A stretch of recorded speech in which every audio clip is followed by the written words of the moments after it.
Okay, magandang araw sa inyo mga ka-YouTubero, and nagbabalik na naman tayo dito sa Pagsanhan, Laguna. And dito sa Pagsanhan, Laguna ay napakarami ring mga lumang bahay, and karamihan ito ay mga private house. Kaya iilan lang yung mga bahay na na-feature natin dito sa channel na ito. Kaya sa pagbabalik natin dito sa Pagsanhan, samahan nyo akong bisitahin ang isang lumang bahay na itinayo pa taong 1913. Machuca tiles. Oo. Oh. Tagal pa yan. Ang tagal na yan Original. talaga. Hindi rin binago yan. Pero bago yan, daan muna tayo ng simbahan.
Okay mga ka-YouTubero, galing na tayo ng simbahan. So nakapayong tayo kasi grabe yung init dito. Grabe, napakarami talagang mga lumang bahay dito sa Pagsanhan. Pero syempre karamihan ay private, kaya hindi lahat ay mai-feature natin unless may mag-i-invite sa atin. Kagaya ng pupuntahan natin ngayon, isang lumang bahay. And tayo ay kanilang in-invite para i-feature ang kanilang lumang bahay. So ito daw, itong ginagawa dito sa tabi natin. Dati daw, dito nakatayo ang munisipyo. Unang munisipyo ng Pagsanhan, no?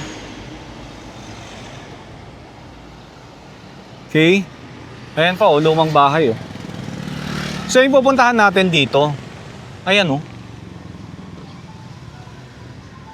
Ang original na may-ari ng bahay na ito ay si Timoteo Abaya, na isang tubong Pagsanhan. So, a little history lang about kay Timoteo Abaya. Si Timoteo Abaya ay isang pensionado or scholar, and isa sa mga 100 Pilipino na ipinadala sa Estados Unidos para mag-aral noong 1903 during American period.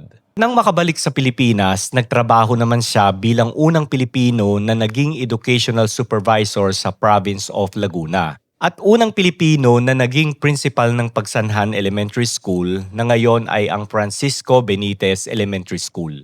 So meron akong ipa-flash na photo dito, and itong photo na ito ay kuha sa loob ng bahay ni Timoteo Abaya noong 1950s. And makikita natin dito si Timoteo, and sa kanan naman niya ay si Lydia Cortez. So hindi nagkaroon ng anak si Timoteo at si Lydia, kaya kalaunan ay ipinamana ni Lydia sa kanyang pamangkin na si Emil del Rosario noong 1986 na tubong Santa Cruz, Laguna. Taong 2008 si Emil ay pumanaw, kaya noong 2009 ito ay nabili ni Mr. Randel Conechado sa asawa ni Emil na si Lynn del Rosario. And then noong 2010, ito ay ipinaayos ni Mr. Randel, ang bagong may-ari ng bahay. Binalik lang niya kung ano yung dating ganda ng bahay na ito. So bago na yung may-ari. So ulitin ko lang gaya nga nung binanggit ko nung nakaraang vlog natin, na makukonsider nating ancestral house ang isang lumang bahay kapag 4 na henerasyon yung nakatira or tumira sa isang lumang bahay. Kaya mahirap mag-determine ng isang lumang bahay na ancestral house at saka heritage house, no? So ulitin ko lang, ang ancestral house ay kailangan hanggang 4 na generation. Pero kung naputol, hindi umabot ng 4 generation, hindi na consider ancestral house, Ayan. So, ito yung bahay. And kasama natin ang kanyang kapatid na si Mr. Rosel. Hello, Sir Rosel. Ay. Magandang umaga po. Sir, ano po name niyo, sir? Diyan tayo niyo po. Jan. Tayo niyo. Hello po. Okay. Konti lang ang naayos dyan. Tapos, kasi ginawang restaurant niya nung kapatid ko. Okay. Ginawang restaurant niya ilalim, pero walang masyadong binago. Ang binago, ang ano na lang dyan, nilagyan ng vegan tiles. Parang tisa. Oo.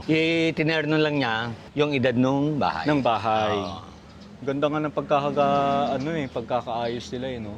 So mostly original yung bahay. Oo. Everything is original. May mga dinagdag lang pero konti. Kung ano yung itsura niya, yun lang talaga yung sinundan niyo, sir. Oo. Ito yung balon, guys. Oh.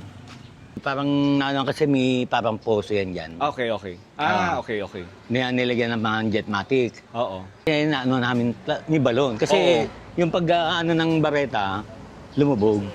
Kaya hindi na namin itinuloy. Okay. Mm. Kasi ayusin nga namin yan eh. Oo. Kumbaga ilalan grabbing namin yan noon, ayusin. Kaso yung pag-ano ng bareta, lumubog. Lumubog. Mm. Tapos nalaman namin dun sa, mayroon talagang balon. Na mayroon talagang balon. Oo. Okay. Tuloy po kayo. Ang linis ng pagkakapinturan. Ito na tayo.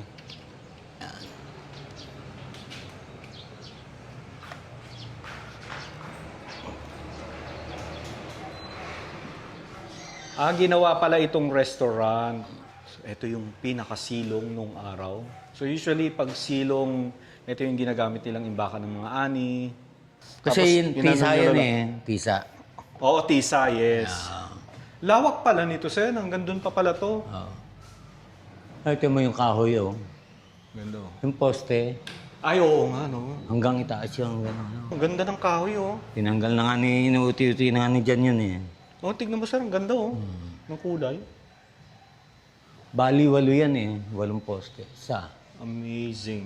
2, 3. Usually, mga ganito, mga yakal to, sir, eh.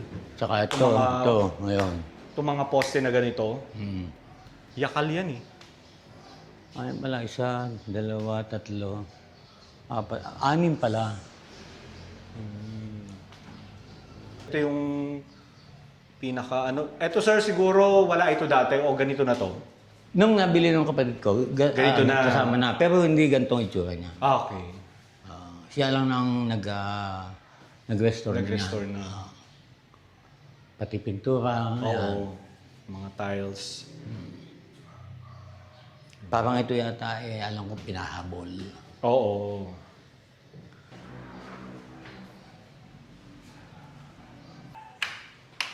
Ang ganda nito, oh. Ikaakyat tayo. Eto, sir, original talaga to, no? Dito na to, no? Ano yung hagdan? Oo.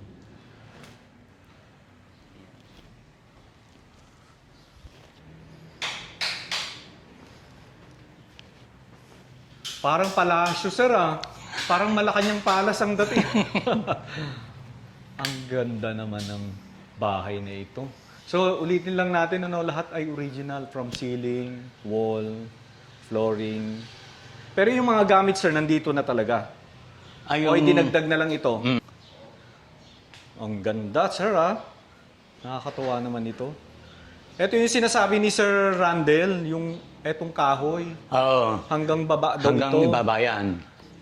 Pero I'm sure yakal yan yung simula sa silong hanggang sa sa yero na walang dugtong ano. wala. Tapos sir, yung sahig, original din ito syempre. pa rin yun. No? Hindi, wala siyang binago dyan. Oo nga, oh. Tingnan nyo, hindi pa ako. Yun, oh. Yan. At ang laki ng kahoy, ang haba. Walang dugtong. Wala din- Diretso. Oo. Oo nga, no? Walang dugsong talaga. Wow. Talaga naman, iba talaga noon, ano? Oo nga, no? Ang ganda. Sir, eto lang yung bahay na nakita ko na, isa sa mga bahay na nakita ko na diretso lang yung sahig. Walang dugtong. Kaya yung haba, masasabi mo, ika nga talagang matagal. Matagal na, yun, oo. And especially, Laguna. Yung mga Laguna ba naman, di ba? Lahat ng poste yan, hanggang ibaba kasi yan. Lahat. Oo. Mabuti may CCTV na kayo, sir. Nakita niyo ba ako kanina sa labas?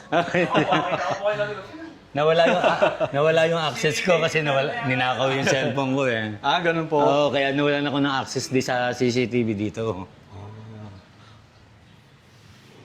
So ito sir, hindi nyo na pininturahan to, ito na yon. O pinatungan na lang? Oo, pinatungan na lang. Yan, may pintura din kasi ito, yung pintong varnish. yan. May pintura din yan. Ang ginawa ni Jan, inassist niya. Tapos tinanggal yung pintura. Ang ganda. Lumabas yung Ganda. tunay na kahoy. Oo. May design, no? Oo, yan yung tunay na kahoy, nara. Oo, ang ganda ng Nara. So ilang kwarto ang meron dito sa taas? Sir? Dalawa lang yan. Ah, dalawa lang. Ito kasi malaki. Dahil dito muna tayo sa isa. Malaki. Ito siguro yung ano, Ito yung malaking kwarto. ito yung kwarto na isa. Mm-hmm. Master bedroom, no? Kumbaga, Oo. ito kasi yung pinakamalaki eh. Pag malaki, master bedroom Oo. na yun. Okay, mga kalyado. Yan mga kalyado, talagang... Yan pa rin talaga, no?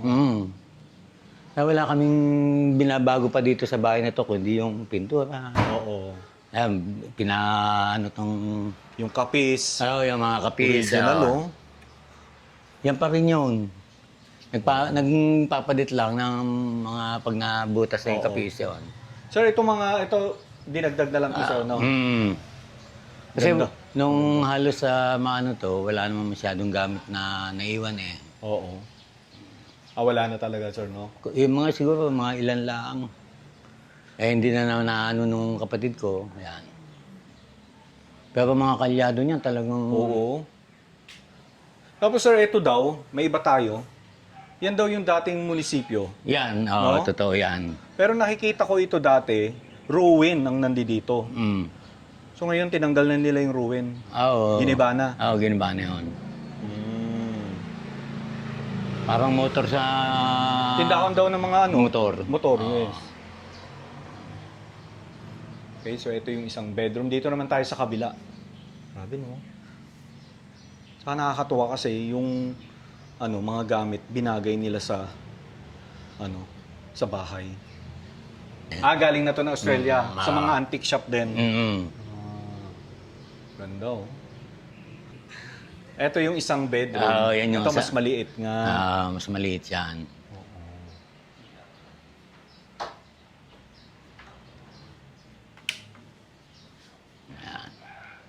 Swerte talaga ng nakakabili ng mga ganitong bahay, no? Sana nakakatuwa kasi yung mga bumibili ng ganito, hindi nila ginigiba. Inaayos lang talaga nila, no? Talagang... Kaya sa amin naman walang mahilig sa antique eh. Oo, wala. Nung mabili ito ng kapatid ko, parang nagkaroon siya ng Idea. hindi niya babaguhin, pananatilihin niya. Parang kasi antique na, Oo, niya, na 1913. Oo. Gaganda ng mga nyo, sir, ah. Aparador. So ngayon ito, sir, siyempre tapos na itong ayusin ngayon. So ano nang magiging dito? Bahay bakasyonal lang ba? Gagawin nyo bang hotel ito? Hindi ko naman... Wala pang plano? Wala pa. Pero sabi niya pag dito siya magtitigil. Ito ang gagawin niyang bahay. Okay. Ito na yung pinaka niya. Pag nag-retire na siya. Oo, No? parang ganon. Ano?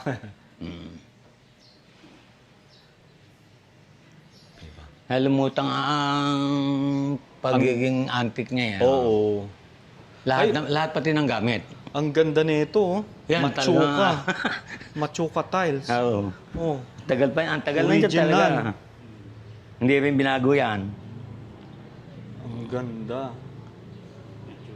Machuka tiles. May gumagawa pa rin ganito sa Manila daw. Ganun ba yun? Machuka? Oo, sila daw ito eh. Until now, existing pa din sila na gumagawa ng ganito. Ang ganda ng design, no? Bibihira na yung may ganyan. So ito yung dining area. Tapos dito yung kitchen. Ayan Original din yung Ayan, tiles. flooring, yung tiles. Oo. Ito sir, hindi na, siyempre. Yan yung sinasabing na-renovate kasi Na-renovate na. bukod ang CR niya, bukod ang shower room. Okay. Ngayon pinigisa na lang niya. Pinag-isa na. Para nagkaroon din ng space dito sa tagiliran niya. Iba talaga pag may ganito. May frame, no? Ganda. Ito ang naiwan dito eh. Ah, Itong cabinet na to. Ang naiwan dito. ito, bago na rin to, sir. Oo. So, dito, sir, ano na dito? Ah, okay, wala. Akala ko mayroon pa hanggang doon. Ito lang, ito. Oo. Yung dalawang nasa gilid, yun lang ang mga naiwan. Itong mga cabinet na nandito. Ayan. Ayan, oo. Dalawa. Ganda rin na ito, sir, ah. Oo. Original din ba yun dito? Kanyan. Dala rin niya ito? Oo. Galing din sa antikan yan. Sa Australia. Oo. Kaya Bagay na bagay, ah. wala kang mabibiling bumbilya niyan dito. Bira. So, even yung bumbilya sa Australia din. Oo. Oh, ang galing niya, ah. May ano siya, may idea na siya kung ano yung babagay dito sa bahay, no? Pag bumibili siya ng mga antik na kagamitan. Siyempre, yung mga switch natin noon. Ganun pa Buhay rin. na buhay pa din, di ba? Mm. Oo. Ano, sir? Yung iba? Ibang pindutan yung mga ceramic talaga yung sinawon. Ah, oo, yes. Wala na mabibili. Eto yung ano naman, oh. Ito welding na ba yun? welding na. Welding na, no? Mm.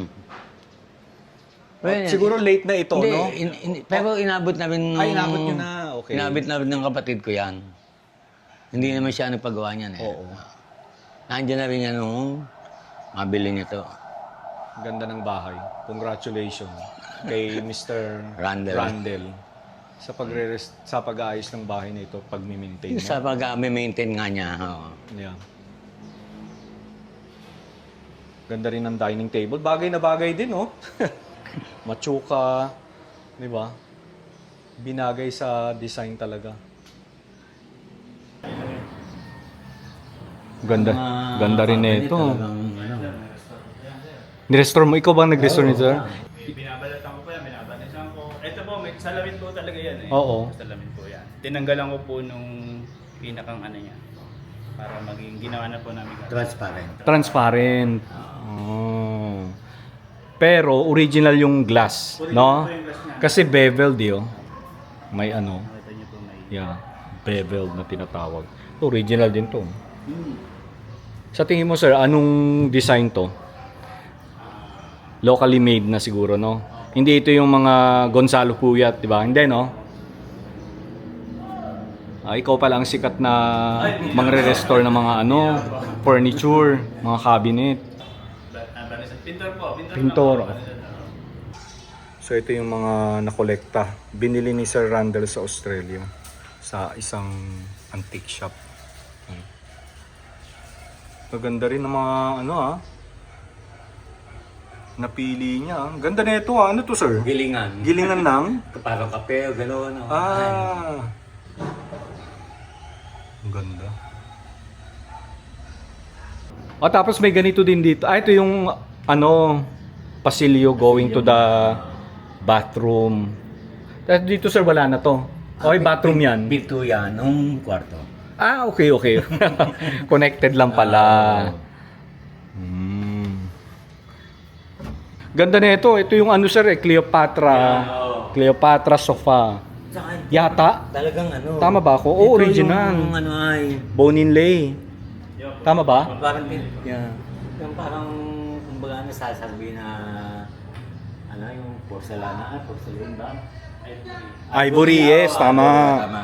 Ivory. Oo. Yeah. Oo, naka-inlay. At original ang Pag ganito, sir, buti pwede nyo pang paupuan o higaan. Yung ganito. Pwede pa? Tibay pa? Oo. Tibay pa. Tibay pa. Wala na, bibihira na tayo makakita ng ganitong gawang sulihiya. Usually, mga sulihiya ngayon makakapal. Ito maniliit eh. Ito yung mga original eh. Pagkakaiba nun, sir. Oo. Ito. Oo nga, ito malalaki oh. Yun nyo, oh. Malalaki oh. Ganda ng baul oh. Sa Australia din to. Hindi. Dito na. Kala ko sa Australia din eh. Mga, yung isang kilala na nagde-deliver sa amin ng silya, Doon na niya kinuha. Doon na rin na tatanong din siya doon kung Oo. wala. Oo. Pero ito, hindi na ito luma. Parang reproduction, no? Tama ko, no? Ito, marit na luma. Nakinapis sa luma. Ang ganda, ang ganda. Yes, reproduction. Ay, yung nakasulat. Yan yung nakasulat sa baba. 2/24/1913. 1913. Kaya yan yung nakalagay dyan. Ah, kung kailan itinayo itong bahay. Oo. Ah, ito. Eh, tinabi nyo na lang dito, no? Oo. Yung kahoy. Buti sir, hindi nabubura. Oo, tagal na niya. Hindi Sabi- kasi dati nandun yun sa parang bodega. Sabihin mo kay Sir Randall, pagawan niya ng ano, yung tawag dito, usually mga lumang bahay may date, may year. Pagawan niya ng ganun sa harap. Kasi may katibayan naman kayo. Di ba? Ano lang yun eh, may... Tapos may parang silver na... Oo. Tapos anong tawag sa bahay na ito? Casa, ano ba to? Minsan ganun eh. Kasi Georgia ba? Wala nag-iimbento. Ay, baka yun yung si Lakasan de Georgia. Oh, yun. Yun ang pinangalan niya nung magtayo ng restaurant. Lakasan de Georgia Cafe. La Casa de Georgia Cafe, nung naging cafe. Okay. So ulitin mo nga sir, itong gamit na ito, nandito na to nung binili itong Nung bahay. binili ng kapatid ko. Isa ito sa mga naiwan. Oo. Tsaka yung cabinet na lagay ng mga taas, pinggan. Sir Rosel, I'm sure maraming mag-comment sa atin kung ito bang bahay ay open for public viewing. Ito naman, kasi noon, merong isang architect na nag-aaral. Tinignan na nakita to kung pwedeng kunan ng mga photo. Pumayag naman si Okay. kapatid ko. Tapos merong mga sa school, gaya ng Liceo, meron silang mga payag naman siya. Payag naman. Oo. Basta i-message lang Oo. sa Facebook si Sir Randall. Oo. No? Pwede naman. Wala naman siyang, di naman siya... Hindi siya namimili. Oo. No? Okay. Mabait naman yun eh. Yun ang maganda, no? Oo, mabait yun. Ay, maraming salamat, Sir Rosel. Thank you po ulit. Salamat po sa inyong pagbisita sa bahay ng aking kapatid. Ito, papalitan nga nung kapatid ko ng balaster. Yan, papalitan. Oo. Pero yan na ba dati? Parang hindi eh. Oo nga, mukha nga, sir eh. Ito lang Tsaka ang- parang may nabawas na. Oo. O dugtong lang yun sa kahoy. Parang hindi yung sa kahoy, yung pinagpapatungan. Ah.